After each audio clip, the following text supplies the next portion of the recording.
এই ব্রিজটির নাম রামপুরা, একটি ব্যস্ত জীবন্ত নগরিক সিটি। প্রতিদিন লাখো লাখো মানুষের চলাফেরা, হকারদের হাঁকডাক আর ইয়ং জেনারেশনের গল্প জমে এই ব্রিজের আশেপাশে এলাকাগুলোতে। আসসালামু আলাইকুম। রামপুরা ব্রিজ থেকে শুভেচ্ছা জানাচ্ছি, আমি সিফাত ইসলাম। এই যে দেখতে পাচ্ছেন এটা রামপুরা ব্রিজ, আর হচ্ছে সামনে হাতিঝিল, ওই যে ওই সাইডগুলো দেখতে পাচ্ছেন হাতিঝিল। আর হচ্ছে আমার সাথে রয়েছে এই যে ভাই ভাই হাই দেন, আবু বকর সিদ্দিক ভাই। তারপরে হচ্ছে এই যে শিপন ভাই, ভাই হাই দেন আমাদের দশের বিরুদ্ধে। তারপরে ভাইয়া আসাদুজ্জামান, এই যে আমাদের রয়েছে আসাদুজ্জামান ভাই।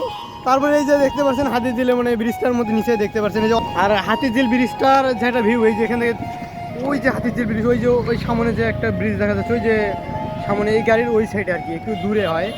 আমরা ওই রাস্তা পাড়ি দিয়ে আপনার, আর আমরা এখন যাবো গাইবান্ধার উদ্দেশ্যে আর কি। এখান থেকে ভাইয়েরা সবাই পিক উঠতে একটু ব্যস্ত, দেখুন এই যে ভাই ইসমাইল প্লিজ।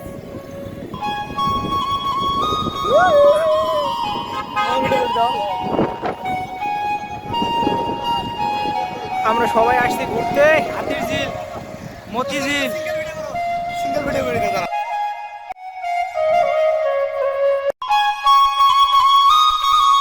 রামপুরা ব্রিজ, যা রামপুরা টিভি সেন্টারের পাশে অবস্থিত, ঢাকা শহরের অন্যতম সংযোগ সেতু। এই ব্রিজ দিয়ে রামপুরা, বাড্ডা, গুলস্থান এবং মগবাজারের সব এলাকার মানুষ যাতায়াত করে প্রতিদিন। ৭৭ দশকের পর শহরে হঠাৎ বৃদ্ধি হয় জনসংখ্যা।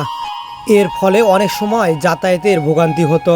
এই ভোগান্তি এড়াতে রামপুরা ব্রিজটি নির্মাণের উদ্যোগ নেওয়া হয়।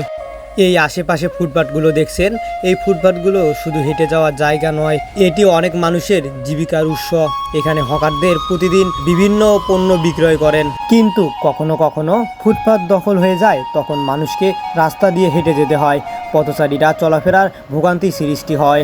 ফুটপাতের ওপর দাঁড়িয়ে থাকা দোকানগুলোর পিছনে আছে অনেক গল্প, কারো পরিবারে বেঁচে থাকার লড়াই, আবার কারো ছোট ব্যবসাকে বড় করে গড়ে তোলার চেষ্টা। রামপুরা ব্রিজ এটি শুধু সেতু নয়, এটি আমাদের শহরের বাস্তবতার সমস্যাগুলি এবং সম্ভাবনার প্রতিচ্ছবি। সো আজকের ভিডিওটা এই পর্যন্তই। ভিডিওটা ভালো লাগলে আমাদের চ্যানেলটি সাবস্ক্রাইব করতে ভুলবেন না। সবাই ভালো থাকবেন, সুস্থ থাকবেন, খোদা হাফেজ।